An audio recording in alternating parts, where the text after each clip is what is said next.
Yeah, hello everyone. This is Sanchit Trpathi here, and I'm the chairperson of TC Shastra's Coding Club. Now, here I'm going to solve the question Cosmic Conundrum, which was asked in Shastra Challenge 3 in Contest B. In the given question, you are being given a array of the coordinates, and by the help of the value of k, you need to return the kth missing positive coordinate. Now, let's see the input format. Now, the first line of the input consists of an integer t, which denotes the number of the test cases which you are going to have, and the next line follows two integers n and k, which represents the number of the celestial coordinates and the value of k. Now the second line contains n space separated integers, which are the celestial coordinates, which is an array. All right, so if you see the input, sample input 0, what you are given, for the t value here is 2, and for test case 1, n value is 5 and k value is 2, and following is the celestial coordinates 1 3 6 7 8. And if you see the sample output for this particular case, it is 4. Now let's see the explanation. The explanation says that the missing celestial coordinates are 2 4 5, thus the second missing celestial coordinate is 4. Now what does this signify? As you have seen here, the last celestial coordinates is 8, and what we have considered numbers which are starting from 1 to 8, and out of those numbers 2 4 5 were missing. And if you are watching it, you can say, like, if you are putting those elements in ascending order, you would find the second element is 4, so we have written 4 over here. Similarly, thing goes for test case 2. If you let me elaborate more by using a ppt. If you see what was the array was 1 3 6 7 8, and out of those elements 2 4 and 5 which were missing.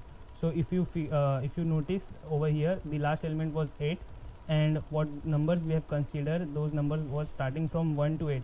Now it's not significance of 1, but the significance holds of 8, which guarantees the last element, whatsoever the number last element is, we are always going to start from 1 till that last coordinate. Now since I use C++, so I'm going to solve this question using C++. Now what the data structure which I'm going to use over here is map data structure, because I find it would be more comfortable or convenient for me to solve this question using map.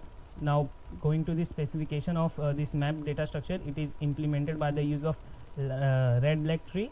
Now considering a map in C++, the time which it take to insert an element in a map is of order of log n, followed by search and access. Now these are the operations which we are going to use in our question map. Now if you figure out the name which I have given over here is MP, you can name as per you want. It's not any constraint that you need to name your map MP. Now what map does is it pairs keys and values for a, like, it's a simple like an array. You store values at index from 0 to n minus 1.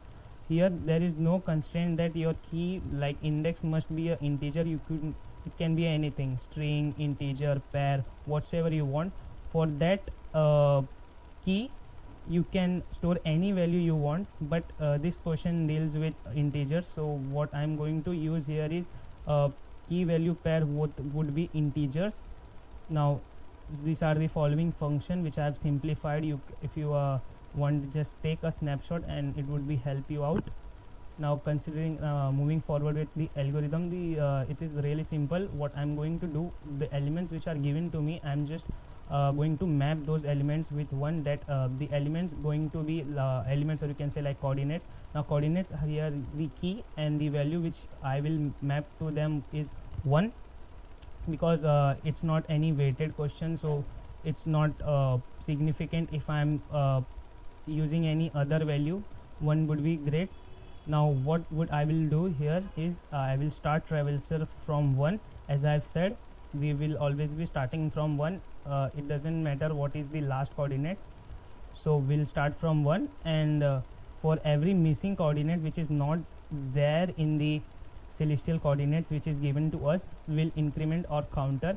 As soon as our counter hit the value which is equal to k, we are going to break and the element which we are standing on would be our kth missing element.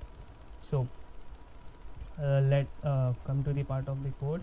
So I have just coded it, so it would be video would not be too much lengthy.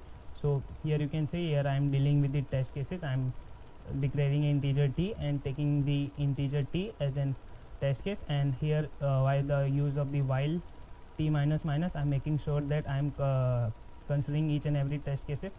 So here you can see I used a map.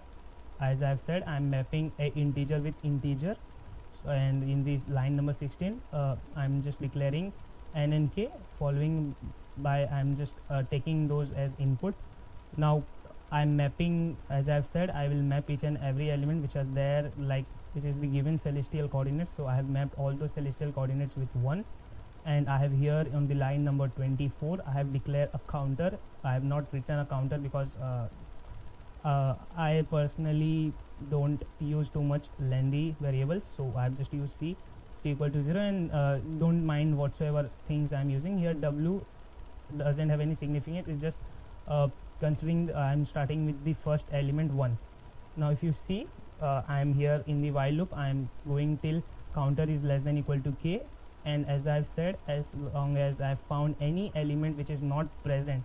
So if you let me say you one thing, if I use a find function for an element in a given map, if it returns mp.n, it means that element is not present in my mapping.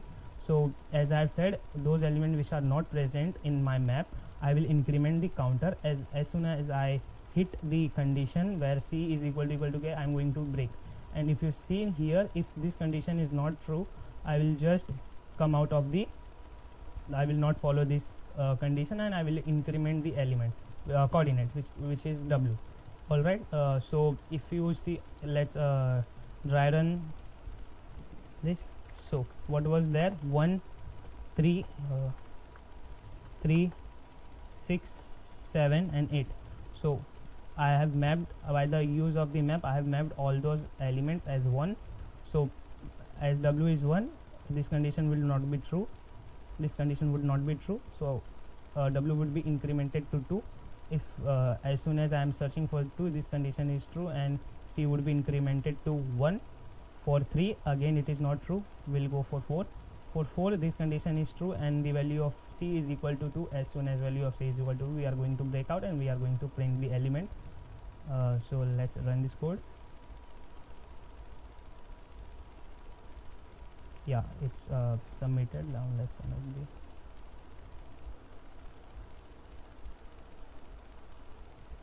So if you can see, it works fine, all test cases are accepted. So this was the logic behind it. So those who are not familiar with map data structure, then you need to check out tutorials for the same.